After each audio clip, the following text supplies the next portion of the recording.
Poverty is one of the most serious problems facing the world today.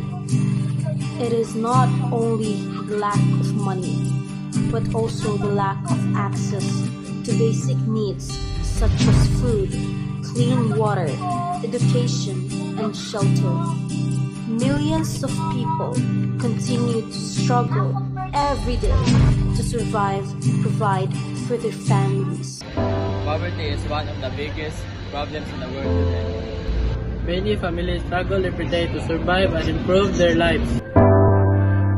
Our advocacy, All for the Poor, is a movement that encourages everyone to take part in helping the less fortunate members of our community. We believe that by sharing what we have, whether it's time, food, clothes, or knowledge, we can make a big difference in the lives of the poor.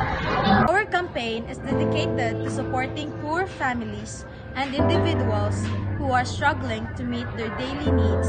We believe that kindness and generosity can bring hope to those who have less. The goal of this campaign is to collect and distribute clean, usable clothes to poor families and individuals who cannot afford them. It aims to promote compassion, sharing, and community care and provide basic needs, ensure that poor families have access to food, clean water, and clothing.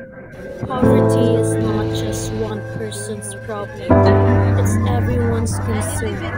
Each small act of kindness, each effort to share and support brings us one step closer to a world where no one is left behind.